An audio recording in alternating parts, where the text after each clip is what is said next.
राधे कृष्ण। संकल्प सिद्धि परिवार में आपका पुनः स्वागत है। धर्म ध्यान दिव्य ज्ञान 100 आत्म जागरण, इस विषय में आज हम चर्चा करेंगे दिव्य ज्ञान के बारे में। दिव्य ज्ञान में आज हमारा विषय है विवेक और धैर्य, इंटेलेक्चुअल माइंड एंड पेशेंस। जीवन में जब हम सजगता लेकर के सजग होकर कभी आगे बढ़ते हैं तो किसी भी मार्ग में हमें कभी भी कठिनाई नहीं आती। नित्य निरंतर हम अपनी प्रोग्रेस में धीरे धीरे आगे बढ़ते चले जाते हैं। हमने देखा है कि जीवन कभी रुकता नहीं, जीवन कभी किसी के आगे झुकता नहीं। जीवन चाहे सुख की डगर हो चाहे दुख की डगर हो, धीरे धीरे धीरे आगे बढ़ता ही चला जाता है। परेशानियां हमारे सबके जीवन में आती है, परेशान हम सब होते हैं। मगर जब कोई हमसे कहे कि यार जिंदगी इतनी कांटों भरी है, क्या तुझे जीने में आनंद आता है? क्या तुझे जीने में कोई गुलाब जैसी कोमलता लगती है? तब व्यक्ति यही कहता है कि यार दुखी हो चुका हूं, क्या करूं, कहां उस सुख को पाऊं, कहां जाऊं। और जब दूसरा व्यक्ति उससे पूछता है क्या दुख के कारण तुझे अपने जीवन को समाप्त करने की कभी इच्छा होती है, तब वो कहता है सोचा तो मैंने कई बार था, मगर जब मैं अपने आसपास के लोगों को देखता हूं, जब मैं खुद को देखता हूं, अपनी परिस्थितियों को देखता हूं, अपनी जवाबदारियों को देखता हूं, तो मेरे अंदर एक ही ख्याल आता है कि नहीं, जो ईश्वर ने मुझे आज के समय कर्म दिया है, चाहे दुख है, तो वो एक दिन निकल जाएगा और जीवन ऐसे ही धीरे धीरे मैं काट के उस क्षण के लिए, शायद कल का दिन मेरा कुछ सुकून भरा हो, चाहे कुछ मुझे नई दिशा मिल जाए और सुख के दिन लौट आए, उसी आशा में पूरा कर रहा हूं। देखिए, एक सबसे बड़ी बात है कि ईश्वर ने हमें विवेक दिया है। भागवत जी के 10वें स्कंद के अंदर वेद स्तुति आती है। वेदों की ऋचाएं भगवान की स्तुति करती हैं कि जय जाम अजित, कि प्रभु आप तो अजित हो। तो प्रभु कहते हैं जय पराजय सुख दुख राग द्वेष, इन सब में मनुष्य पड़ा हुआ है, और जो इनसे परे है वही तो पर ब्रह्म परमात्मा है। जो जीवन के प्रपंचों से स्वयं अनासक्त रहे वही परमात्मा तुल्य बन सकता है, वही परमात्मा है। चाहे वो योगी हो, चाहे वह भक्त हो, चाहे वह तपस्या करने वाला कोई संत हो, चाहे कोई बड़ा महापुरुष हो, सबके जीवन में कहीं ना कहीं कष्ट और दुख होते हैं। मगर जब वो अनासक्त भाव से जब कर्म करने की कला या विधा उसके अंदर आ जाती है तो एक बहुत बड़ी क्रांति उसके अंदर घटती है, और वह क्रांति है स्वविवेक, अपने में मस्त रहो।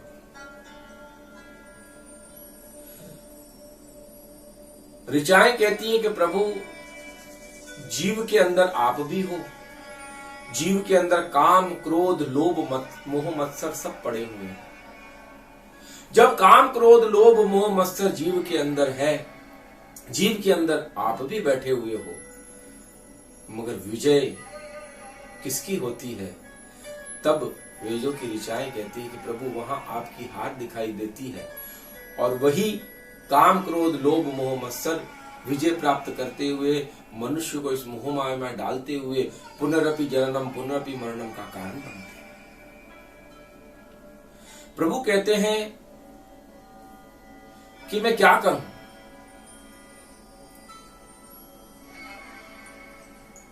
मैंने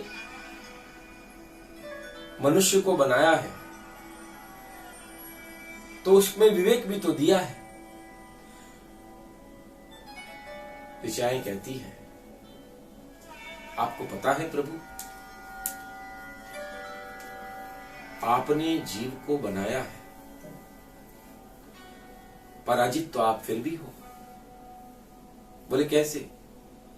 बोले किसी बहुत बड़े एम्पायर का, बहुत बड़ी सियासत का, किसी राजा का लड़का अपने पिता से झगड़ा करके और घर से बाहर चला गया, महल छोड़ के बाहर निकल गया और घूमता घूमता लंदन चला गया और वहां जाकर के किसी होटल में एक वेटर की नौकरी करने लगा। वेटर की नौकरी करते करते कई दिन बीत गए और एक दिन उसी सियासत से, उसी राजा के उस नगर में से एक बहुत बड़ा धनिक व्यक्ति, बिजनेसमैन लंदन पहुंचा किसी बिजनेस के काम से। उसी रेस्टोरेंट में गया जहां उस राजा का लड़का वेटर बन के काम कर रहा था। उस बिजनेसमैन ने मेनू कार्ड मंगवाया, ऑर्डर दिया और भोजन लेकर के वही वेटर जब आया और उसने डिश सर्व करी, उसने ध्यान से उसको देखा और बोला कि राजकुमार, आप यहां कितने वर्षों से आपके पिताजी आपको ढूंढ रहे हैं, कहां चले गए थे आप? क्या हो गया था आप पिता पुत्र में? आप चलिए, मैं आपके पिता को फोन करता हूं अभी कि आप यहां पर हैं। तो आप बताइए प्रभु कि किसी राजा का लड़का जब लंदन में जाकर के किसी होटल के अंदर जो है वेटर का काम कर रहा है, तो उसमें बदनामी किसकी? बोले बदनामी तो राजा की होगी कि तुम्हारा लड़का इतनी बड़ी एम्पायर का राजकुमार और लंदन में जाकर के मजदूरी कर रहा है, वेटर का काम कर रहा है। तो प्रभु कहते हैं कि मैंने उसको विवेक दिया है। वेदों की ऋचाएं फिर प्रभु से कहती हैं, भगवान श्री कृष्ण से कहती हैं कि आपने तो उसको विवेक दिया है, पर उसका आत्मबोध कौन कराएगा? बोले क्या मतलब? बोले इसका कारण यह है कि जब तक कहा नहीं जाए कि वह रस्सी नहीं वह सांप है, या वो सांप नहीं वह रस्सी है, इसका आत्मबोध तो कोई कराता है। हमारे ये पंच तत्व भी तो हमें आत्मबोध कराते हैं। आंखें जब किसी प्रत्यक्ष इति प्रमाण के आधार पर किसी वस्तु को देखती है तो उसके अंदर वो अपनी ज्ञान की प्रतीति करती है कि ये दृश्य कितना सौंदर्य से भरा हुआ है। ये वादियां, ये घटाएं, ये पवन, ये बादल, ये झरने, ये फूल, ये पशु, ये पक्षी, कितना व्यक्ति आनंदित होता है। कल कल कल्लोल करती कालिंदी उस नदी के कलरव को जब ये कान सुनते हैं, कोयल की मधुर वाणी को जब ये कान सुनते हैं, अरे प्रकृति का हर तत्व हमें आनंद देता है। हमने कभी भी अपने विवेक को जगाया नहीं। कहां है हमारे पास इंटेलेक्चुअल माइंड और कहां है हमारे पास पेशेंस? कहते हैं प्रभु आत्मबोध। अब आत्मबोध क्या है? एक बहुत बड़े साधु, बड़े तत्व पे पहुंचे हुए बड़े चमत्कारिक साधु एक गांव में से निकल रहे थे। गर्मी का महीना था, जेठ का महीना था, बहुत गर्मी लगी। भूख प्यास से तन व्याकुल हो गया, मन व्याकुल हो गया। कहां जाएं, किससे कहें, क्या करें? दूर किसी किसान को खेती करते हुए जब उन्होंने देखा, देख करके उनके मन में इतनी शांति मिली, इतनी आशा जगी कि चलो यहाँ मुझे जो है भोजन और पानी मिल जाएगा। दौड़े दौड़े उस किसान के पास गए, बोले बेटा मुझे बहुत भूख लगी है, बहुत प्यास लगी है, पहले मुझे पानी पिला दे। साधु को देखकर चरणों में किसान पड़ गया, पानी पिलाया, भोजन कराया। संत वहीं थोड़ी देर आराम करके जब जाने लगे तो उनको लगा कि बड़ी कठिन मजदूरी करता है यह, बड़ा कठिन परिश्रम करता है। उसके हाथ में एक पत्थर पकड़ा करके वो संत चले गए। 5 वर्ष के बाद वो संत वापस आए। उन्होंने उसी किसान को देखा और वो वहीं खेती कर रहा था। संत वापस उस किसान के पास गए, पैर छुए। उस किसान ने बोले आप पधारे, बोले हाँ मैं यहाँ आया हूँ। बोले आज आपने मेरे को पुनः मेरे इस धरती को पवित्र कर दिया, मेरी खेती को पवित्र कर दिया। बोले मुझे तुझे देखकर आज भी दया आती है। बोले ऐसा क्यों कहते हो? बोले मुझे तुझ पे इसलिए दया आती कि 5 वर्ष पहले जो मैं तुझे पत्थर दे के गया था, वो पत्थर कहाँ है? बोले मैंने आपकी प्रसादी मान करके जो मैं शालिग्राम की पूजा करता हूं उसके पास में मैंने उसको रख दिया। आप सोचिए कि क्या है। संत थोड़ी देर उस किसान को देखते रहे, परमात्मा के उस प्रारब्ध को उन्होंने याद किया और उसके बाद उसको कहा कि बेटा मैं तुझे वो कोई पत्थर नहीं देके गया था, वो पारस पत्थर था। जिस पारस पत्थर को तू लोहे से स्पर्श करा था तो वो सोना बन जाता। तो बोला महात्मा जी, बोले आपको मुझे कहना तो चाहिए था कि बेटा मैं तुझे ये पारस पत्थर दे रहा हूं और लोहे को स्पर्श करा करा करके तू सोना बना करके करोड़ों अरबोपति बन सकता है। बोले 5 वर्ष से मैं गरीब का गरीब रह गया, मैंने जिंदगी के 5 वर्ष खो दिए। वेदों की ऋचाएं प्रभु से आज कह रही हैं कि इसका आत्मबोध कौन कराएगा? इसका आत्मबोध तो आप ही करा सकते हो। जब तक उसे आत्मबोध नहीं आएगा तब तक उसके अंदर जागृति कहां से पैदा होगी? जागृति पैदा हो ही नहीं सकती। बोले आपने उसको विवेक दिया है, मगर जब तक आप आत्मबोध नहीं कराएंगे तब तक कोई भी जीव आप तक नहीं पहुंच सकता।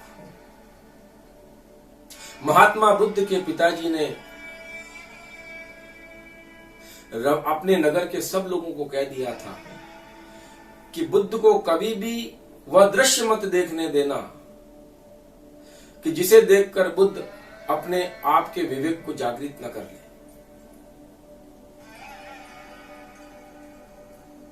बोले महाराज वो कौन सा दृश्य है? बोले किसी भी मृत व्यक्ति की जब शव यात्रा निकलती हो उस दिशा की ओर कभी भी सिद्धार्थ का रथ नहीं मुड़ना चाहिए। जब ये बात उनके पिताजी ने कही, नगर के जितने उनके सेवक थे, महल के जितने सेवक थे, कभी भी सिद्धार्थ गौतम जब तक युवा अवस्था में नहीं पहुंच गए, पत्नी और पुत्र के जब तक वह स्वामी नहीं बन गए, परिवार जब तक उनका पूर्ण नहीं हुआ तब तक वह दृश्य वह नहीं देख पाए, क्योंकि उनके पिता ने व्यवस्था ऐसी करी थी। समय बीता, अचानक गौतम बुद्ध रथ पे जा रहे थे और कहीं दूर गली में से वो शव यात्रा निकली। सारथी को पता ही नहीं चला। उसी समय सिद्धार्थ गौतम खड़े हो गए और सारथी से पूछने लगे, बोले ये क्या है? बोले ये व्यक्ति मर चुका है, तो इसे जलाने के लिए जा रहे हैं। आत्मबोध हो गया, मैं भी एक दिन मरूंगा, मुझे भी एक दिन मरना है। जीवन का सत्य क्या है? मैं कहां से आया हूं, कहां जाऊंगा मुझे पता नहीं। अपनी खोज मुझे करनी है। बोले को हम, मैं कौन हूं, कहां से आया हूं, मृत्यु के बाद कहां जाऊंगा, जन्म के पहले मैं कहां से आया था। सारी रात सिद्धार्थ गौतम जागते रहे। पत्नी ने कहा सो जाओ। क्यों जाग रहे हो? बोले तुम सो जाओ, इतने समय बाद आज ही तो जागा हूं, अब तक तो मैं सो ही रहा था। कई रातें मैंने उस अज्ञान के अंधेरे में निकाल दी, जिस अज्ञान के अंधेरे में इस संसार के सभी लोग अपनी रातें निकालते आए हैं। जागा तो मैं आज हूं। इस निशाचरी रात के बाद ही तो जीवन में आज मेरे बहुत बड़ा आनंद का सवेरा हुआ है। आधी रात का समय आया। सिद्धार्थ गौतम अपना घर त्याग करके और कहीं चले गए। सारे नगर के अंदर हल्ला मच गया कि सिद्धार्थ गौतम अपना घर छोड़ करके चले गए। जब पिता ने उस मूल कारण को ढूंढा और पता किया तो सारथी ने कहा कि आपने हम सबको मना किया था महाराज मगर अचानक उस गली में से शव यात्रा निकली और सिद्धार्थ गौतम ने उनको देख लिया और वो घर छोड़ के चले गए। उनके पिता को संत की वो बात याद आई थी जब संत ने कहा था कि या तो ये चक्रवर्ती सम्राट बनेगा या ये धर्म क्षेत्र के अंदर बहुत बड़े संत बनेंगे जो जन्म और मृत्यु की सारी ग्रंथियों को तोड़ के परम तत्व को ये प्राप्त करेगा। मुझे हरिवंश राय बच्चन की वो एक कविता याद आती है कि बड़े बड़े परिवार मिटे यूं एक न हो रोने वाला, हो जाए सुनसान महल जो जहां थिरकती मधुशाला, राज्य उलट जाए भूपों की भाग्य सुलक्ष्मी सो जाए, जमे रहेंगे पीने वाले जगा करेगी मधुशाला। कभी इसका आध्यात्मिक अर्थ ढूंढने का किसी व्यक्ति ने प्रयास नहीं किया कि ये क्या है इसका मतलब कि बड़े बड़े परिवार मिटे यूं एक ना हो रोने वाला। जब कोई व्यक्ति आध्यात्म पथ के ऊपर, जब कोई व्यक्ति बुद्ध पटल के ऊपर, जब कोई व्यक्ति मोक्ष मार्ग की ओर आगे चलता है, स्वजागृत होने के मार्ग की तरफ जब वो कोई व्यक्ति आगे बढ़ता है ना, तो उसके जीवन में एक बहुत बड़ी घटना घटती है कि बड़े बड़े परिवार मिटे। सारे परिवार के परिवार ये चीज मिटा देती है, क्योंकि हमें उन बंधनों को तोड़ के आगे बढ़ने की आवश्यकता होती है। पत्नी पत्नी नहीं दिखती, पुत्र पुत्र नहीं दिखता, घर घर नहीं दिखता। वैराग्य जब किसी व्यक्ति के जीवन में उतरता है ना, तो एक ही चीज उसके अंदर जागती है और वो है केवल स्व आत्म जागरण। कि यह सब बंधन में कितने जन्मों में कितने लोगों के साथ रखता हुआ आया और इन्हीं माया में पढ़ते पढ़ते मैंने पता नहीं कितने जन्म ले लिए, और उस जन्म को लेते लेते आज मैं कहां पहुंच गया। मैं अपने आप को भूल गया। इस माया में पढ़ता पढ़ता मैंने अपने अस्तित्व को खो दिया। कि बड़े बड़े परिवार मिटे यूं एक ना हो रोने वाला। और जब संत इस संसार से जाता है ना, तो कोई व्यक्ति रोता नहीं है। वो श्वास इस प्रकृति में इस तरह फैल जाती है, वो श्वास ब्रह्ममय हो जाती है। उस संत के वचन, उस संत की श्वास, उस संत का ज्ञान, उस संत का ध्यान, उस संत का एक एक जीवन में जिया हुआ जो कोई क्रम था, वो प्रसादमय हो जाता है। और कई भक्त उस प्रसाद को लेकर, उस कणिकाओं को कई लोगों में बांटते हुए उन सबको आनंदित करते रहते हैं। एक फूल कभी अपने लिए उस सुगंध को नहीं रखता। एक ज्ञानी, एक बुद्ध पुरुष उस सुगंध को, उस ज्ञान को जब वो जागता है तो वो अपने लिए नहीं रखता, उस प्रसाद को बांटने के लिए निकल पड़ता है। तुम कभी जब जागोगे तो तुम्हारे अंदर एक बहुत बड़ी जागृति आएगी कि मैं इस प्रसाद को अब दुनिया को दूं। कि कितनी अभागी दुनिया है जिसने आज तक जीवन में केवल सोई ही रही, जागने का कभी प्रयास ही नहीं किया। और जब तुम जागे तो तुम करोड़ों को जगा सकते हो। जो तुम्हारे पास दिया है अमूल्य धरोहर, वही तो तुम दूसरों को दे सकते हो।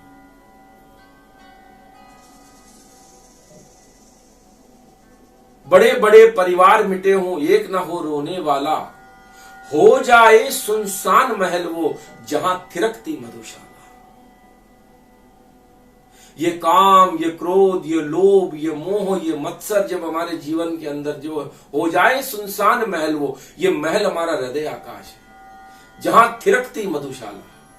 सब कुछ निकल जाता है जब भक्ति हमारे अंदर जो है प्रादुर्भाव करती है, जब भक्ति हमारे अंदर अवतरित होती है, प्रकट होती है।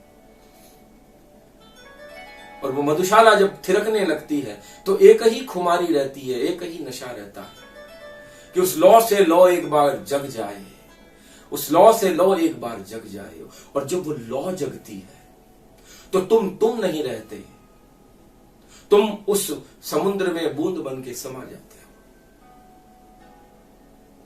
तुम्हारी मंजिल रस्तों को ढूंढती ढूंढती उस मंजिल तक पहुंचती है। जब तुम पहुंचते हो उस मंजिल तक तो तुम ना रास्ते रहते हो, ना तुम मंजिल रहते हो, तुम परमात्ममय बन जाते हो, तुम आत्ममय बन जाते हो। बड़े बड़े परिवार मिटे हूं, एक न हो रोने वाला, हो जाए सुनसान महल वो जो जहां थिरकती मधुशाला, भाग्य उलट जाए भूपों की, भाग्य से लक्ष्मी सो जाए, भाग्य उलट जाए भूपों की। अच्छे से अच्छे करोड़पति को ये रंक बना देती है, अच्छे से अच्छे महल वालों को जो ये झोपड़ी में रहने पे मजबूर कर। वैराग्य जब जगेगा ना, तब न धन में तुम्हारी आसक्ति रहेगी, न तन में तुम्हारी आसक्ति रहेगी, और ना ही संसार के किसी व्यक्ति के प्रति आसक्ति रहेगी। वह लो जगती रहेगी, वह जगती रहेगी, और तुम कभी तुम सो नहीं पाओगे। न तुम किसी जो व्यक्ति धर्म पथ में तुम्हारे साथ जुड़ा है, न तुम उसको सोने दोगे, तुम उसको अपने साथ ही रखोगे, और जो तुम्हारे साथ चला वह भी प्रकाशित हो जाएगा। दीपक जहां प्रकाश करता है वो सारे कमरे को प्रकाशित कर देता है। भाग्य उलट जाए भूपों की, भाग्य सुलक्ष्मी सो जाए। फिर पैसों की क्या चिंता साहब, कोई चिंता नहीं। दक्षिण भारत में बहुत बड़े संत हुए, राजाओं का जमाना था। रोज राजकुमारी उस संत को वहां से गुजरते हुए देखती, जो कुछ खाने को दे देता वो हाथ में लेके निकल पड़ते और अपनी मौज में रहते, कभी किसी से कोई बात नहीं करते, कभी कुछ भजन गाते, कभी कुछ गीत गाते, कुछ गुनगुनाते चले जाते। राजकुमारी को लगा ये व्यक्ति है कौन, इससे बात करनी चाहिए, कहां से आया है। राजकुमारी ने तीसरे दिन जब वो संत गुजर रहे थे, उनको कहा इनको पकड़ के लेके आओ, मुझे इनको आज भोजन कराना है। संत को सैनिक पकड़ के लेके आए, बिठा दिया।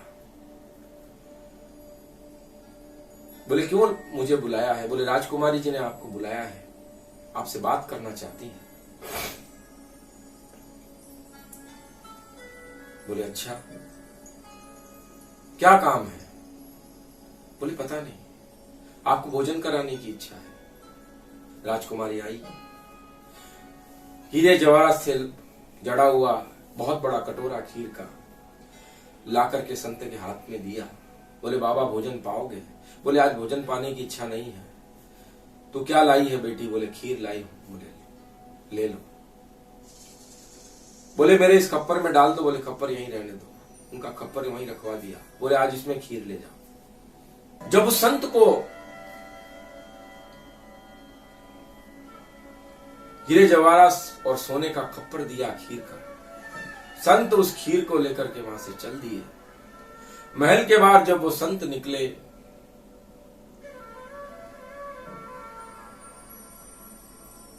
तो सड़क पर एक चोर खड़ा था और चोर ने उनके हाथ में सोने का खप्पर देखा। चोर पीछे पीछे और वो संत आगे आगे। उस नगर के बाहर रामानुज पहुंच गए। एक टूटे हुआ खंडर, उस खंडर में जाकर के जब उन्होंने अंदर प्रवेश किया, एक छोटा सा कमरा था खंडर का, जिसकी छत भी नहीं थी, खिड़की भी नहीं, दरवाजे भी नहीं। एक कोने में जाकर के उन संत ने उस खीर को ग्रहण किया और जोर से उठाकर खप्पर बाहर फेंक दिया, जो सोने का था, हीरे जवाहरात जिसमें लगे हुए थे। उसी समय वो चोर वहीं खड़ा था, सोने का खप्पर लेकर के वो वहां से दौड़ा। थोड़े ही दूर गया, आत्मबोध हुआ, जागृति हुई। क्या ये व्यक्ति है जिसने इस सोने के खप्पर को खीर खाकर के फेंक दिया? इसके भी इसके अंदर कोई तृष्णा नहीं, कोई मोह माया नहीं। ओहो, जब उसके मन में ये बात चुभी, सत्य जो होता है वो ज्ञान कराता है, पर वो सत्य ज्ञान कब कराता है? जब तुम्हारे अंदर भी उस सत्य की किरणें प्रकाशित हो रही हो और वो तुम्हारे अंदर से निकल रही हो, तब वो सत्य तुम्हें ज्ञान कराएगा, तब वो सत्य तुम्हें विवेक कराएगा। ज्ञान कराया, रहा नहीं गया।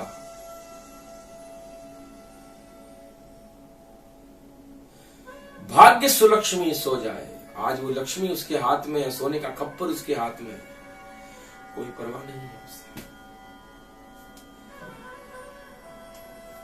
खप्पर हाथ में लिए जब उस कमरे में प्रवेश किया, संत कहते हैं अब क्यों आया है यहां? पूरे नगर से मेरा पीछा करता रहा तू, इसी खप्पर के लिए तूने मेरा पीछा किया, फेंक तो दिया, तुझे ले जा, उपभोग कर, बेच दे इसको और अपने जीवन में कुछ ना कुछ कर डाल।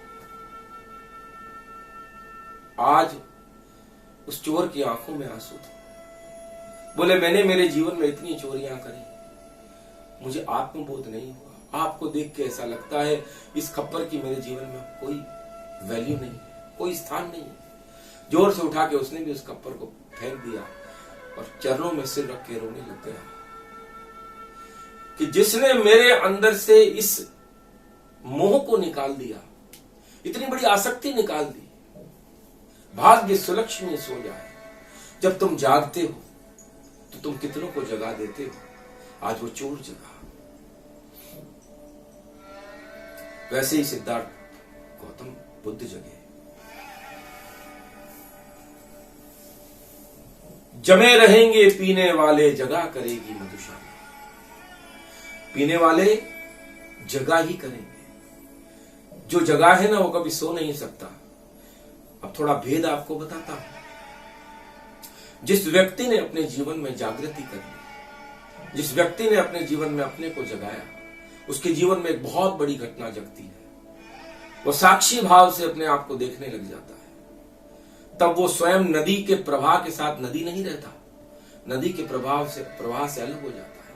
उसका जीवन चल रहा है मगर वो जीवन के साथ कभी नहीं रहता, कभी वो जीवन के साथ नहीं रहेगा। उसका जीवन हमेशा अलग होता चला जाएगा। वो देखेगा कि मेरे जीवन में सुख आ रहा है, दुख जा रहा है, मेरे जीवन में कई करुणा, कई मेरे जीवन में लोभ मोह तृष्णाएं आ रही है। वो उसमें अलिप्त ही रहेगा, वो उससे बाहर ही रहेगा, वो कभी भी उसके अंदर प्रवेश नहीं करेगा।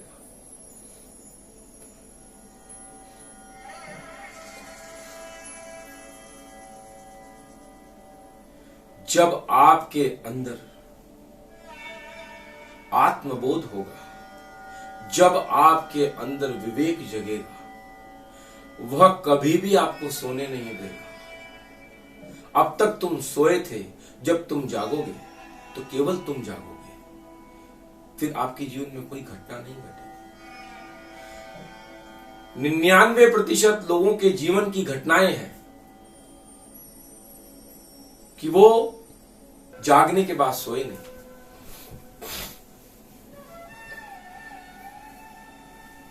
अगर कोई व्यक्ति जागा है, उसको जगाने में सबसे महत्वपूर्ण अगर किसी ने योगदान दिया है तो वह है आपकी मृत्यु ने। मृत्यु ही व्यक्ति को, मृत्यु का भय ही व्यक्ति को आत्मबोध कराता है, जन्म मरण के बंधन से मुक्त कराता है। परमात्मा ने एक व्यवस्था जो करी है कि जब आपका शरीर जीर्ण शीर्ण हो जाए, वृद्ध हो जाए, और जब वो अपनी परम गति की ओर जाए तो पुनः आपकी वही आत्मा फिर नया शरीर धारण करती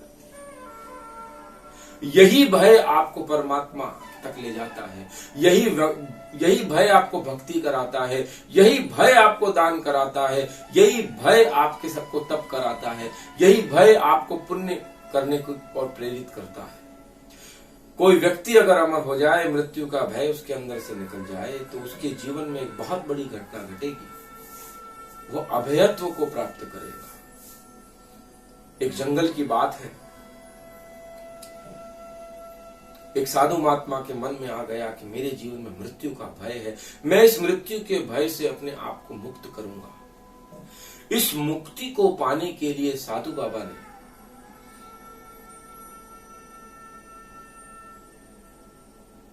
घर को छोड़ दिया, परिवार को छोड़ दिया,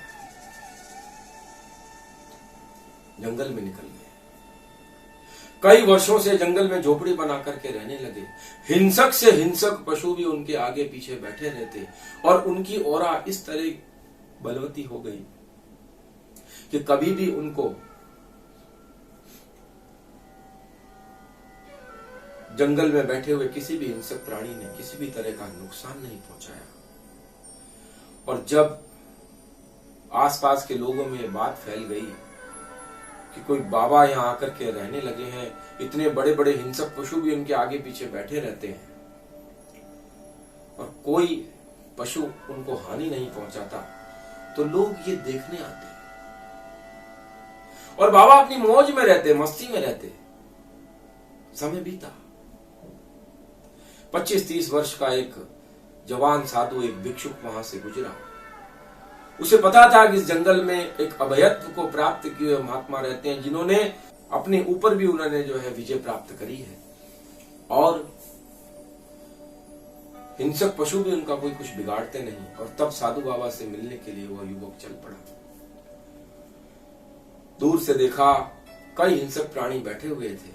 साधु बाबा एक चट्टान के ऊपर बैठे हुए थे और जैसे इन प्राणियों ने देखा, घुर्राने लग गए उस युवक को देख के। युवक भयभीत हो गया, घबरा गया, क्या करूं, कहां जाऊं। उसी समय साधु बाबा ने उन हिंसक पशुओं को शांत कर दिया। धीरे धीरे चल के वो जवान युवक वहां पहुंचा जो साधु था। साधु ने देखा, कई देर तक वो जवान साधु बाबा से बात करता रहा। अचानक उसको प्यास लगी। उसने कहा, बाबा मुझे पानी पीना है। बोले, बेटा बैठ, मैं लेके आता हूं। साधु बाबा पानी लेने के लिए अंदर गए। पानी लेकर जब वो वापस आए, एक चट्टान के ऊपर जिसपे वो बैठे हुए थे, उस व्यक्ति ने लिख दिया कोई मंत्र। और जैसे ही वो पैर रख करके बैठने की ओर आगे बढ़े, बाबा देखा कि इसके ऊपर तो कोई मंत्र लिखा हुआ है। उनका पैर रुक गया। जवान साधु ने बोला, बाबा क्या हुआ, पैर क्यों रख गया? बोले, मंत्र तूने लिखा है। बोले, हाँ, क्यों लिखा? बोले, मैं इसके ऊपर बैठ नहीं सकता। बोले, बाबा मैं उम्र में आपसे बहुत छोटा हूं, बहुत आपकी मैंने प्रशंसा सुनी, बहुत गांव के लोग आपकी किस्से सुना कर कहते थे कि आपने अभयत्व को प्राप्त किया है, मृत्यु के भय को आप छोड़ चुके हो। आज आपको देखकर मुझे लगता है मृत्यु के भय को तो आप छोड़ चुके हो, मगर भय दो तरह के होते हैं बाबा। एक होता है शारीरिक भय, दूसरा होता है हमारी परंपराओं का भय, हमारी संस्कृति का भय, हमारे धार्मिक परिवेश का भय। बाबा आपने शारीरिक भय को तो दूर कर दिया, मगर आपके अंदर वह भय आज भी है, जो भय संस्कृति का है, जो धर्म का है। और जब तक आप स्थूल भय को दूर कर सकते हो, जब तक सूक्ष्म भय आपके अंदर है, तो आप आध्यात्म मार्ग की ओर आगे नहीं बढ़ सकते। वो परंपराएं, वो रूढ़ी, वो प्रथाएं जब तक आप नहीं तोड़ोगे, परमात्मा तक आप नहीं पहुंच सकते। मंत्र जब तक ध्यान नहीं बनेगा, तब तक परमात्मा तक वो नहीं पहुंचा सकता। परमात्मा तक अगर जब हमें पहुंचना है, ध्यान ही हमें वहां तक ले जा सकता है। ये ध्यान ही हम में विवेक देता है, ये ध्यान ही हमारे अंदर धैर्य को जागृत करता है।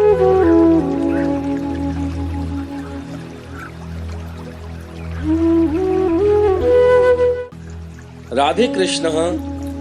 श्री गुरु डॉक्टर आनंदमय के द्वारा श्रीनाथ जी की नगरी नाथद्वारा राजस्थान में बनने जा रहे SBK कैंसर चैरिटेबल हॉस्पिटल के निर्माण में आप दान करके हमारे इस प्रकल्प में जुड़ सकते हैं, क्योंकि इस हॉस्पिटल में कैंसर से पीड़ित मरीजों का इलाज एकदम मुफ्त में किया जाएगा। दान के लिए हमारे ट्रस्ट का नाम, अकाउंट नंबर, IFSC कोड और पेटीएम नंबर दिया गया है। आप दान करके अपने आप को पुण्यशाली बना सकते हैं। संकल्प सिद्धि परिवार के साथ जुड़ के धर्म, ध्यान और दिव्य ज्ञान एक स्व आत्म जागरण के द्वारा आप स्वयं अपना आत्म कल्याण करके अनुग्रहित हो सकते हैं। श्री गुरु जिन्होंने ज्योतिष शास्त्र में पीएचडी किया है, ज्योतिष से संबंधित कोई भी समाधान, ध्यान की कोई भी टेक्निक या श्री गुरु के द्वारा संपूर्ण विश्व में की जा रही भागवत कथा, राम कथा, सत्संग और मेडिटेशन कोर्स अगर आप अपने क्षेत्र में करवाना चाहते हैं तो आप नीचे दिए गए नंबर पर श्री गुरु से संपर्क कर सकते हैं और स्वयं आत्मनिर्भर बनकर अपने जीवन का कल्याण कर सकते हैं। आपका खूब खूब मंगल हो। राधे कृष्ण।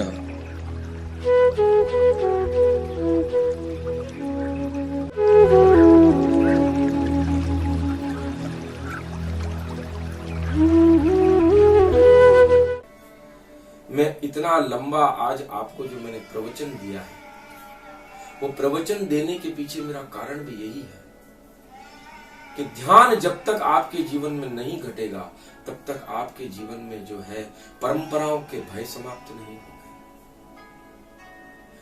ये परंपराएं जब तक नहीं टूटेगी, ये रूढ़िवादिता आपके अंदर से नहीं टूटेगी। धर्म बंधन में बांधने के लिए नहीं होता, धर्म जागृति के लिए होता है। कोई व्यक्ति अगर धार्मिक होने के बाद भी नहीं जगा तो समझ लेना कि रूढ़िवादी में, अपनी प्राचीन मान्यताओं में और जो आपकी परंपराओं में आपके पुरखे करते आ रहे हो वही आप करते आ रहे हो, तो आप कभी जाग नहीं पाओगे। हर व्यक्ति का टेस्ट अलग होता है, हर व्यक्ति का स्वाद अलग होता है, हर व्यक्ति की जागृति का मार्ग अलग अलग होता है। जिस मार्ग से बुद्ध ने प्राप्त किया उस मार्ग से महावीर ने कभी प्राप्त नहीं किया। जिस मार्ग से नानक ने प्राप्त किया उस मार्ग से कबीर ने कभी प्राप्त नहीं किया। मंजिल एक हो सकती है और रास्ते सबके अलग हो सकते हैं। तुम्हारा मार्ग तुम्हें चुनना पड़ेगा। जिसमें तुम्हारी मौज है उसी मौज में तुम आगे बढ़ो। तुम कभी यह मत सोच लेना कि उसने इस मार्ग से पाया तो वो मार्ग तुम्हें भी मोक्ष की ओर ले जाएगा। हो सकता है तुम भटक जाओ, उधार की जिंदगी तुम्हें भटका देगी। और जब उधार की जिंदगी तुम्हें भटका देगी तो एक दिन तुम्हारे अंदर वही होगा कि तुम अपनी मान्यताओं के साथ, अपनी रूढ़िवादिताओं के साथ, अपनी परंपराओं के साथ तुम अपने आप के अस्तित्व को खो दोगे। और जिस दिन तुमने अपने अस्तित्व को खो दिया, एक बहुत बड़ी घटना तुम्हारे अंदर घटेगी कि तुम पाकर के भी कुछ नहीं पा पाओगे और तुम्हें लगेगा कि यह ज्ञान अब मुझे कुछ भी ना दे पाया।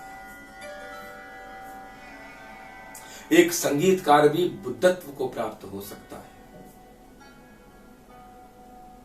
एक कीर्तनकार भी बुद्धत्व को प्राप्त हो सकता है। प्राप्ति और जागृति आपके अंदर की बात है। मगर आज हम विवेक और धैर्य की बात कर रहे हैं। क्या है विवेक, क्या है धैर्य, कैसे हम इसके अंदर आगे बढ़े तो हमारे जीवन के अंदर कुछ न कुछ हमें प्राप्ति हो।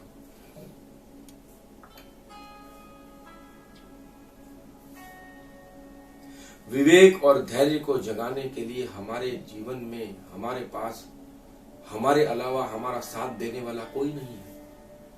ये विवेक हमें ही जगाना है, ये पेशेंस हमें ही अपने अंदर जागृत करना है। जब तक तुम्हारे अंदर ये दो चीजें नहीं होंगी आप किसी भी जीवन में किसी पथ पे आगे नहीं बढ़ सकते। विवेक क्या है, धैर्य क्या है, इसको समझो। अनुकूल परिस्थितियों में आप किसी को भी ज्ञान दोगे कि आप थोड़ा विवेक रखा करिए, थोड़ा पेशेंस रखा करिए, सब अच्छा हो जाएगा। ऐसा होता नहीं है।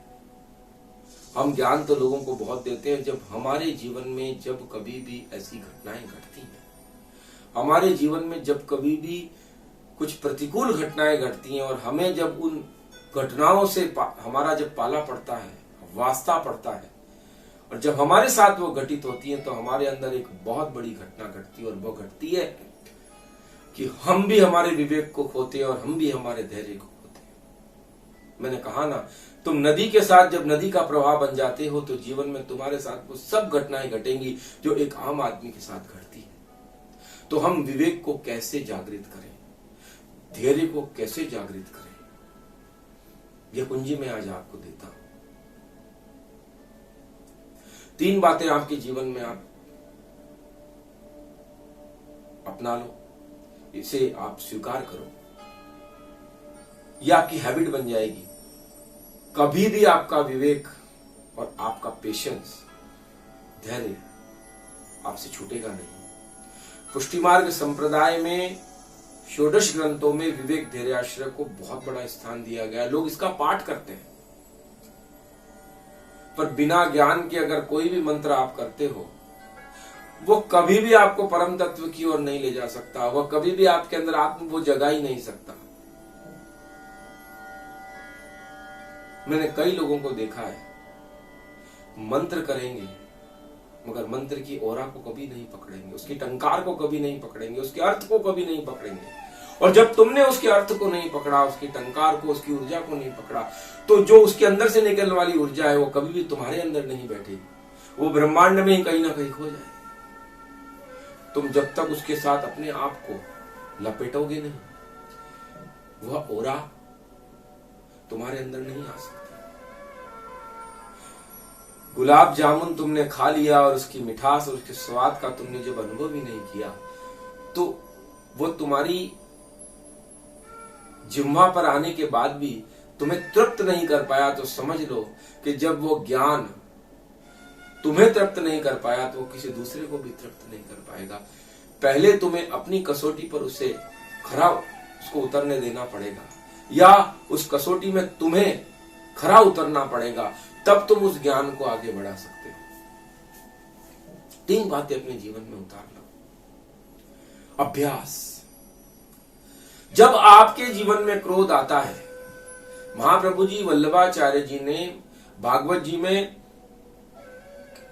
बहुत अच्छा इसका वर्णन किया है। उन्होंने क्रोध को कालिया नाग कहा है। भगवान कृष्ण ने सब असुरों का वध किया, पूतना का उद्धार किया, तृणाव्रत का उद्धार किया, बकासुर का उद्धार किया और शक्टासुर का उद्धार किया, सबका उद्धार किया, पर कालिया नाग का प्रभु ने दमन किया। प्रभु महाप्रभु जी वल्लभाचार्य जी सुबोधनी जी में समझाते हैं कि ये कालिया नाग है क्या? यही कालिया नाग आपका क्रोध है, और इस क्रोध को अगर आपको शांत करना है तो बोले इसका दमन ही करना पड़ेगा। जब क्रोध आए तो उस क्रोध को आपको देखना है कि मुझे क्यों क्रोध आया, किस बात से क्रोध आया। अच्छा, इसने मुझे ये बात बोली थी इसलिए मुझे क्रोध आया। जब आप क्रोधित होते हो ना, और क्रोध के कारण को जब आप ढूंढने लगते हो, तब आपके अंदर एक बहुत बड़ी घटना घटती है। आपका मन उन कारणों को ढूंढने में जाता है, और जिस वजह से आपके अंदर आवेश जो है आया था, वो आवेश तुरंत दूर हो जाता है और आपका विवेक जागृत हो जाता है। We can call it intellectual mind. भेद जब आपने कर दिया कि क्यों क्रोध आया, इस वजह से मुझे क्रोध आया, वहीं आपके जीवन में वह क्रोध चला जाता है। और आप धीरे धीरे जब अभ्यास करते हो, तो वह आपका एक जीवन का क्रम बन जाता है। कहते हैं हमारे शरीर में 5 ट्रिलियन सेल्स है, और एक एक सेल्स हमारा के अंदर 4 GB का है। एक एक सेल्स हमारा 4 GB का है। आप सोचो कि हमारे अंदर कितना मेमोरी पावर है। आपने पहली बार जब गाड़ी चलाना सीखा होगा, गाड़ी चलाते चलाते आप उसी दिशा की ओर जाएंगे जहां कोई सामने से दूसरी गाड़ी आ रही है, आपके हाथ उधर ही ले जाएंगे, आपका कंट्रोल हाथ पे भी नहीं रहेगा, माइंड पे भी नहीं रहेगा, भयभीत। और जब आप गाड़ी चलाना पूरी तरह सीख गए और आपने 1000, 2000, 3000, 4000 किलोमीटर आपने गाड़ी चला ली, और गाड़ी चलाने में जब आप निपुण हो गए, और उसके बाद आपके जीवन में घटना घटती है, फिर गाड़ी आपको चलाती है, आपको गाड़ी चलाने की जरूरत नहीं पड़ती। यही सबसे बड़ी बात है कि कोई भी प्रोग्राम जब हमारे अंदर सेल्स के रूप में पूरी तरह वो प्रोग्रामिंग हो जाता है, और आप देखो कि 6 महीने आप गाड़ी चला रहे हो और आपने अब चाबी आपके बेटे को दी, और उसने सीट थोड़ी आगे पीछे करी, ऊपर नीचे करी, और आप गए गाड़ी में, सेल्फ मारा, लगा कि सीट थोड़ी आगे पीछे लग रही है। किसने इस गाड़ी को चलाया था?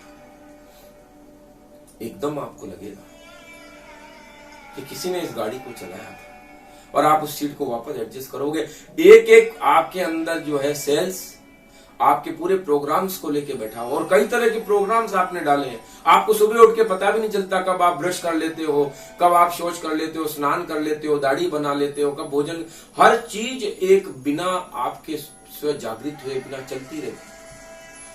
एक क्षण भी अगर आपने 2 निवाले को आपने पूर्ण सजगता के साथ खाया होगा ना, तो समझना आप जगे हुए हो, पूर्ण जागृत हो, आपका विवेक जागृत है। मैं कई भाइयों को मैंने अपने जीवन के अंदर देखा है, टीवी चल रहा है, ऑफिस से आए हैं, डाइनिंग में बैठे हैं, न्यूज चल रही है, पत्नी ने 2 घंटा लगा करके भोजन बनाया है, आपका विवेक कहाँ है, आपको खुद को पता नहीं, और उसी मन से आपके पता ही नहीं आप क्या भोजन कर रहे हो कि पेट भरना है। न उस भिंडी में आपको स्वाद आ रहा है, न दाल में आपको स्वाद आ रहा है, न पापड़ में, न चटनी में, कोई स्वाद आपको नहीं आ रहा और आप खा लिया। न आप तृप्त हुए, न आपकी आत्मा को आपने तृप्त किया, न मन आपका तृप्त होके खाया, न आप सजग रहे, न आपने शरीर को सजग रखा, तो आपके जीवन में वो घटनाएं कभी घटेंगी नहीं। तुम्हें अगर जीवन में जागना है तो तुम्हें तुम्हारे विवेक को जगाना पड़ेगा। और जितनी बार तुम्हारे जीवन में क्रोध आता है, उस क्रोध को खाली देखो, समझो क्यों आया, किस कारण से आया, क्रोध चला जाए। दूसरी स्थिति हमारे जीवन में, पहली बात कि अभ्यास करो। जब आप अभ्यास करते चले जाते हो, 5 बजे उठने का अभ्यास करते हो, तो 2 महीने बाद आप अपने आप उठने लग जाते हो। ये अभ्यास ही तो आपके जीवन में आपको परमात्मा पथ पे आगे बढ़ाता है, व्यवहारिक पथ में आपको जीना सिखाता है। अभ्यास है, जब तक इस अभ्यास को आप नहीं करोगे आप आगे नहीं बढ़ सकते। दूसरी बात वो क्या है, वह है आप ध्यान करो, चिंतित मत हो, चिंतन करो कि मैं मेरे जीवन में कैसे अपने विवेक को जागृत रखूं, कैसे मेरे जीवन में धैर्य को जागृत रखूं। आपको चिंता नहीं करनी है, चिंतन करना है। कबीरदास के जीवन की बहुत बड़ी घटना, कबीरदास जी चादर बुनते थे। चादर बुनने के बाद जब उनकी चादर पूरी होती, बाजार में जाते, बेचते, उनसे जो है आटा और दाल जो मिलता लेकर के घर पे आके बना के खाते। भिक्षा का पैसा कभी नहीं लेते। वही घटना मैं आपको सुनाता हूं। कबीरदास जी की चादर बनने की और हुई, सामने देखा कि घोड़े पे किसी नगर का राजा सजा धजा चला आ रहा है। कबीरदास समझ गए कि आज ये मुझसे मिलने आया है और तत्व दर्शन की बात करेगा। राजा उतरा, प्रणाम किया, बोले कबीरदास जी से मुझे मिलना है, क्योंकि उस समय टीवी तो होते नहीं थे। तो बोले आप बैठो, कबीरदास जी भी आते हैं। कबीरदास जी बोले आधे घंटे में आते हैं, आप बैठिए। कबीरदास जी अपना ताना बना करते चले गए, चद्दर बनाते चले गए, गांठ फंस गई। गांठ सुलझाने में टाइम लगा। राजा क्रोध में आ गया, बोले मैं आपको पता है मैं फलाने देश का राजा हूं और आपने मुझे यहां बिठा रखा, जाओ कबीरदास जी को बुला। बोले बस अभी आते हैं।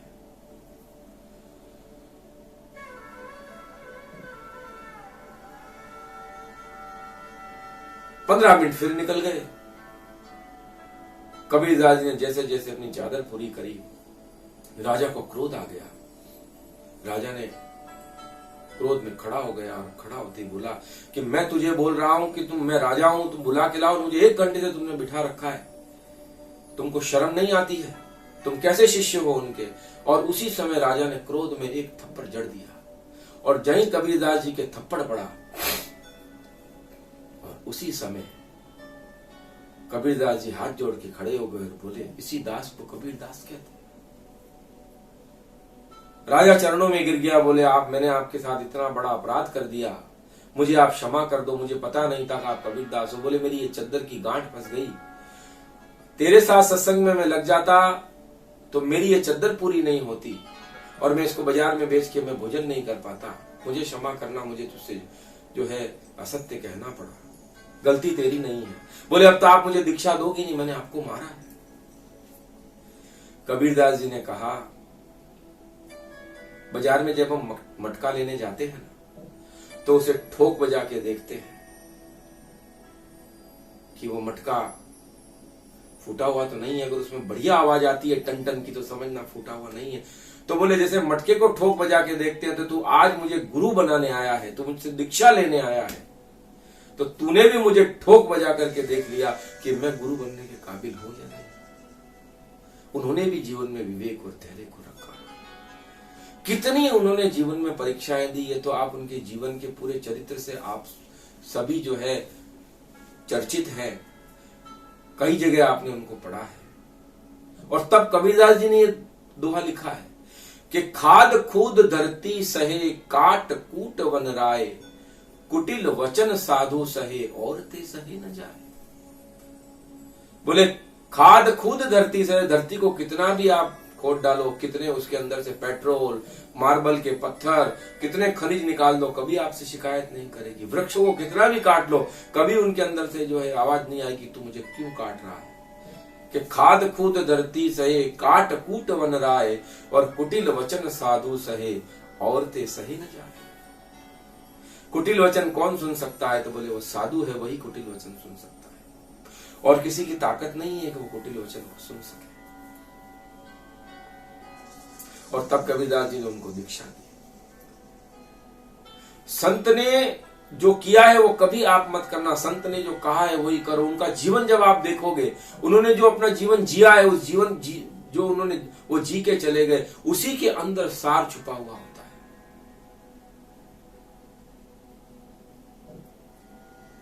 जिस तरह गन्ने की मिठास उस गन्ने के अंदर होती है,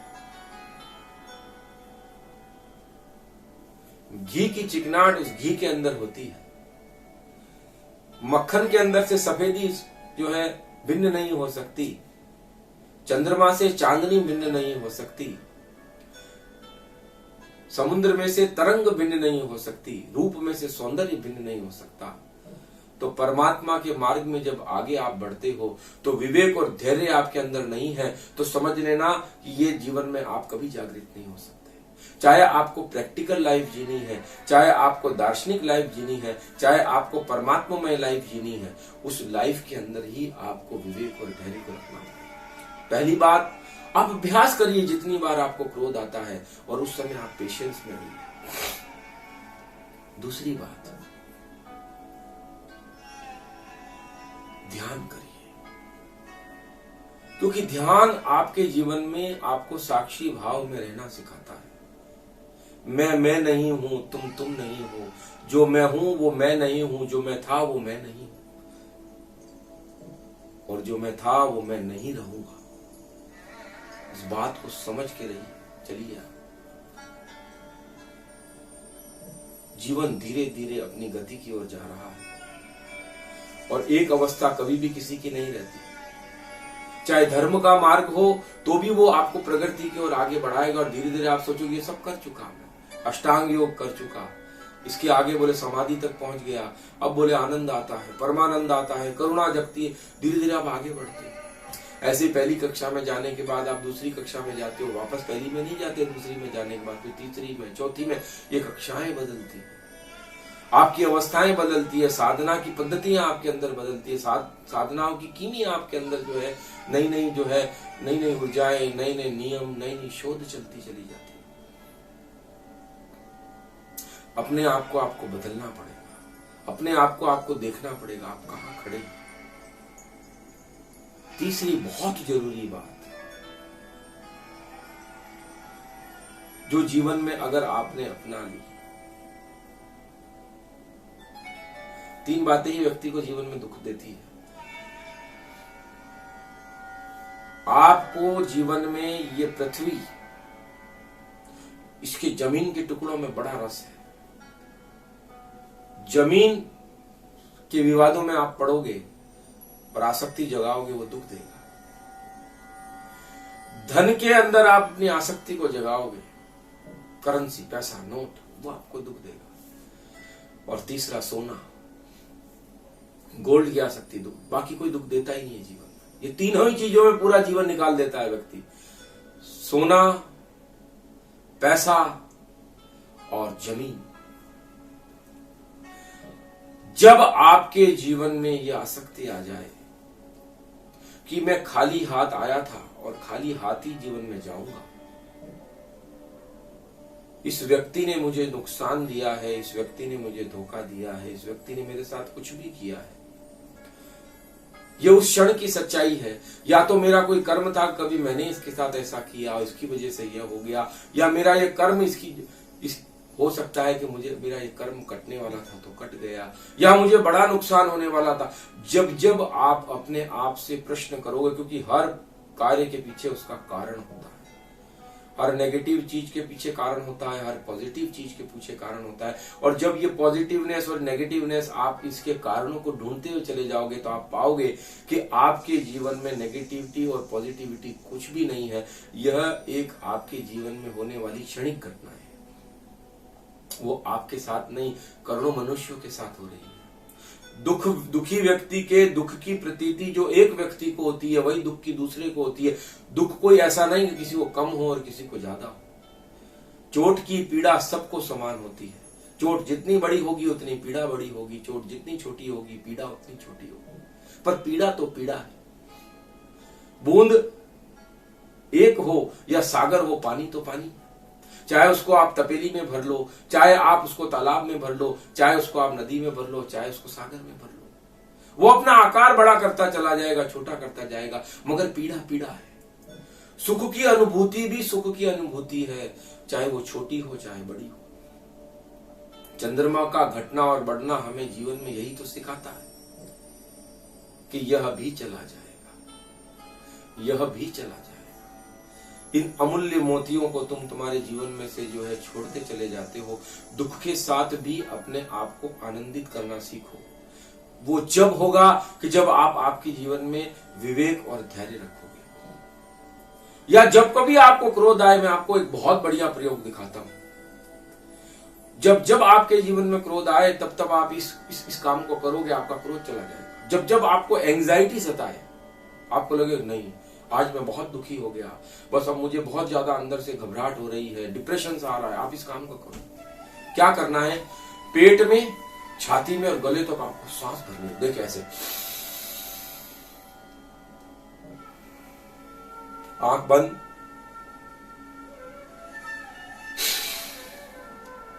और आपको जोर से छोड़नी है। इसको जब आप 5 बार खाली पेट में, छाती में और भर के छोड़ने लगोगे, आप फील करोगे 5 बार करने के बाद क्रोध चला गया, एंजाइटी चली गई, डिप्रेशन चला गया। कहीं खोजने की जरूरत नहीं है। शरीर के अंदर ही सारे रोगों के इलाज हैं, सारी परेशानियों के इलाज हैं, सारे दुखों के इलाज हैं, सारे ज्ञान के जो है स्रोत हमारे शरीर के अंदर है। हम एक ब्रह्मांड हैं, कहते हैं ना, पिंडे पिंडे ब्रह्मांड है।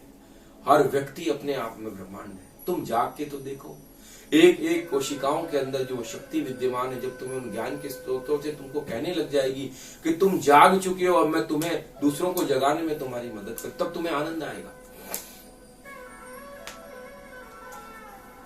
देखना हमें नहीं है, हमें तो केवल महसूस करना है।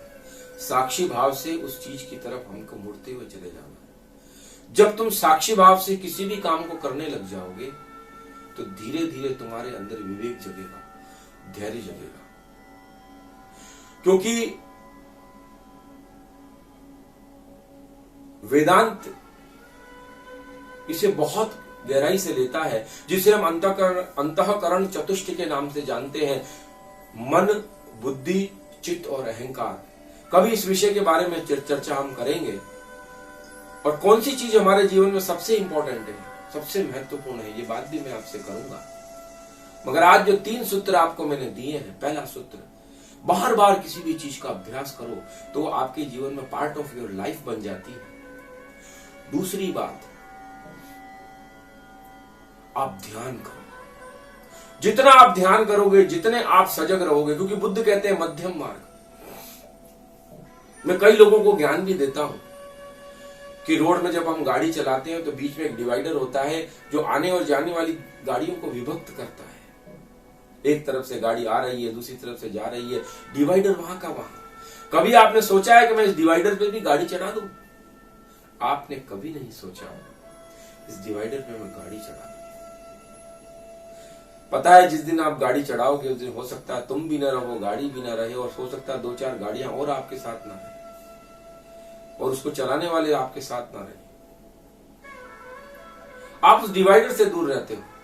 बस जिस दिन आप में समता भाव जागेगा, जिस दिन आप मध्यम मार्ग की ओर बढ़े, आप जिस दिन सजग हो गए, एक तरफ से दुख रूपी गाड़ी जा रही है, एक तरफ से सुख रूपी गाड़ी आ रही है, एक तरफ से सुख रूपी गाड़ी जा रही है, एक तरफ से दुख रूपी गाड़ी आ रही है। यह जब आपके जीवन में घटित होना चालू होगा और आप डिवाइडर बन गए, तो ना दुख आपकी तरफ आ पाएगा, ना सुख रूपी गाड़ी आपकी तरफ आएगी, क्योंकि वो सोचेगी इससे टकराऊंगी तो हो सकता है मैं भी मर जाऊं और मेरा दुख भी मर जाए। वो दुख और सुख दोनों आपसे दूर हो जाएंगे, तब बोलते हैं कि सजग। और हमारे राजस्थान में नाथद्वारा में एक भूरी बाई थी, वो कहती थी कि उदा अलख जगावे। उदा का मतलब हुआ कि यह जो अंदर परमात्मा में स्थिति में बैठा हुआ जो हमारे अंदर पुरुष है, जब उसके अंदर उस क्षेत्रज्ञ के प्रति, महद तत्व के प्रति, उस परमात्मा के प्रति जब हमारे अंदर जागृति आ जाती है कि वही इस सारे चर अचर जगत में फैला हुआ है, तो वही पुरुष, वो परम पुरुष जब महापुरुष बनता है, संत के उदा अलख जगा, उसके अंदर एक अलख जग जाती है, लौ जग जाती है। वो लौ कभी भी जीवन में जो है बुझती नहीं, वो जगेगी, पर वो समता से जगेगी, और समता ध्यान करने से आएगी। और तीसरी स्थिति जो मैंने कही कि आप जब धर्म मार्ग की ओर आगे बढ़ते हो तो आप आसक्ति को छोड़ दो। जमीन में आसक्ति, धन में आसक्ति और सोने में आसक्ति जब आपकी छूटती है, संसार की आसक्तियां जब छूटती है, तब आपके अंदर विवेक और धैर्य रहेगा कि क्या लेके आया था और क्या लेके जाऊंगा, तीनों चीजें चली जाएंगी। अभ्यास करिए, ध्यान करिए, और भौतिक वस्तुएं, धन, भूमि और सोना, इनमें आसक्ति को दूर कर दीजिए। तेरा तुझको अर्पण क्या लागे मेरा, ये तो हम सब बोलते हैं, मगर जब किसी से पैसा उधार मांगने जाओ ना, वही व्यक्ति 4 बात सुनाता है, वही व्यक्ति हमारे को जो है निर्धन बना देता है। हम उसके सामने गरीब हो जाते हैं, वो धनवान हो जाता है, और 4 बातें हमको सुनाता है। अगर तुम्हें परमात्मा ने कुछ दिया है ना, मैं आज आपसे कहता हूं, दिल खोल के दान करना, दिल खोल के जो है पुण्य कमाना, दिल खोल के जो है अपने अंदर आपके पास जो है उसको खर्च करना। ये कुदरत वही करती है, जो आपने दिया है ना उसका 10 गुना करके आपको देती है। किसी का किया हुआ कुदरत कभी उधार बाकी नहीं रखती, क्योंकि उसकी सृष्टि में तुम उसका काम कर रहे हो। किसी भूखे को खाना खिला रहे हो, किसी गरीब का तुम इलाज करा रहे हो, किसी अनपढ़ को तुम पढ़ा रहे हो, किसी बेरोजगार को तुम रोजगार दे रहे हो, और तुम आगे बढ़ते चले जाते हो। क्योंकि बातें करने से जीवन के अंदर आप केवल दूसरों को ज्ञान दे सकते हो। जब तक वो ज्ञान तुमने तुम्हारे अंदर नहीं उतारा, तुम किसी को ज्ञान भी दोगे तो वो ज्ञान नहीं रहेगा। वो ज्ञान केवल देने के लिए होता है, स्वयं तुम्हारा अनुभव नहीं होता। और अनुभवजन्य ज्ञान जो होता है वही दूसरे के जीवन को प्रकाशित कर सकता है, क्योंकि तुम उस अनुभवजन्य ज्ञान से स्वयं जब प्रकाशित होते हो तभी तुम दूसरे को कह सकते हो कि तुम प्रकाशित हुए। जब तुम विधि जानते हो भोजन बनाने की, जब तुम विधि जानते हो हलवा बनाने की, जब तुम विधि जानते हो गाड़ी को बनाने की, जब तुम विधि जानते हो गाड़ी को चलाने की, तो तुम वो विधि दूसरों को सिखा सकते हो। जब तुम विधि जानते हो परमात्मा तक पहुंचने की, वो कुंजी को तुम जानते हो, तब तुम परमात्मा तक पहुंच सकते हो, वरना तुम परमात्मा तक कभी नहीं पहुंच सकते। इसीलिए 3 बातों का जीवन में याद रखो। विवेक और धैर्य जब तक तुम्हारा जागृत नहीं होगा, इन 3 बातों को जब तक तुम नहीं स्वीकार करोगे। मैं पुनः दोहराता हूं, पहली बात, जितना हो सके अभ्यास करो। जब जब क्रोध आए, जब जब कहीं नुकसान हो, जब प्रतिकूलताएं आए, सजग हो जाओ, कारण पूछो क्यों हुआ, क्या कारण था, वो चीज चली जाएगी। दूसरा, ध्यान करो, सजग हो जाओ, मध्यम मार्ग पकड़ लो, सुख दुख अपने आप दूर चले जाएंगे। और तीसरा, संसार की जो माया है, चाहे भूमि है, चाहे वो धन है, चाहे सोना, उससे अपने आप को अलिप्त कर लो। और वो घटना तुम्हारे जीवन में घटेगी कि जब तुम पूर्ण तत्व को प्राप्त होगे। आज धर्म ध्यान दिव्य ज्ञान एक स्वात्म जागरण में दिव्य ज्ञान के अंदर हमने चर्चा करी विवेक और धैर्य की, इंटेलेक्चुअल माइंड एंड पेशेंस। बस आप अपने अंदर के बैठे विवेक को इसी तरह जागृत करो। YouTube चैनल के माध्यम से मैं समय समय पर आपको ज्ञान की कई कुंजियां देता रहता हूं। ज्योतिष से संबंधित ज्ञान भी मैं आपको देता हूं। ज्योतिष से संबंधित समस्या जो आपके जीवन में चल रही है उनका निदान भी मैं देता हूं। ध्यान के अंदर कैसे आप अपने मन के को स्थिर करके, विचारों को स्थिर करके उस परमात्मा के साथ अपने आप को एकाकार कर सको, ये कई तरह की कुंजियां मैं आपको देता हूं, मेथड आपको सिखाता हूं। दिव्य ज्ञान के अंदर भागवत जी के अंदर जो है कई तरह के श्लोक हैं जो हमारे अंतःकरण को शुद्ध कर सकते हैं, हमें विवेकशाली बना सकते हैं, धैर्यशाली बना सकते हैं, वो मैं आपको सिखाता हूं। आज के प्रवचन में जो मैंने आपको विवेक और धैर्य दो कुंजियां दी है वो अपने जीवन में अपना लो। किसी भी क्षेत्र में आप अपना लोगे इस विवेक और धैर्य को, ये मान के चलो एक दिन आप बहुत आगे बढ़ जाओगे। चाहे आपका ज्ञान का क्षेत्र है, चाहे बिजनेस का क्षेत्र है, चाहे आध्यात्मिक क्षेत्र है, चाहे आपका जो है नौकरी का क्षेत्र है, जिस किसी भी क्षेत्र में आप विवेक और धैर्य को आप जागृत रखोगे, आप कभी जीवन में किसी भी क्षेत्र में पीछे नहीं आ सकते। नित्य निरंतर आगे बढ़ते चले जाओगे और आप ऐसे ही आगे बढ़ते चले जाएं। आपका जो है खूब मंगल होता रहे, इसी आशा के साथ आज के हमारे संकल्प सिद्धि परिवार के द्वारा जो विवेक धैर्य आश्रय का ज्ञान आपको दिया गया है उसमें इतना ही। परमात्मा आपका खूब खूब मंगल करे। आप सबको राधे कृष्ण, सबका मंगल। श्री गुरु हाल में वडोदरा गुजरात में निवास करते हैं। आप श्री गुरु से अपनी जन्म पत्रिका दिखवाना चाहते हैं, अनुष्ठान करवाना चाहते हैं, मंत्र शक्ति से संबंधित, तंत्र शक्ति से संबंधित, यंत्र शक्ति से संबंधित किसी भी समस्या का आप अगर समाधान चाहते हैं तथा वास्तु से संबंधित कोई भी समस्या का अगर आप समाधान चाहते हैं, मेडिटेशन के अंदर कुंडलिनी जागरण, सुदर्शन क्रिया, 7 चक्रों की साधना, पूर्व जन्म की यात्रा या किसी भी मेडिटेशन टेक्निक को अगर आप सीखना चाहते हैं तो आप श्री गुरु से संपर्क कर सकते हैं। श्री गुरु के द्वारा संपूर्ण विश्व में अगर आप कहीं भी भागवत कथा, राम कथा, सत्संग, मेडिटेशन कोर्स या कैंप करवाना चाहते हैं, किसी भी समस्या का समाधान के लिए अगर आप श्री गुरु से मिलना चाहते हैं तो नीचे दिए गए नंबर से आप श्री गुरु को कांटेक्ट कर सकते हैं। आपका खूब खूब मंगल हो। राधे कृष्ण।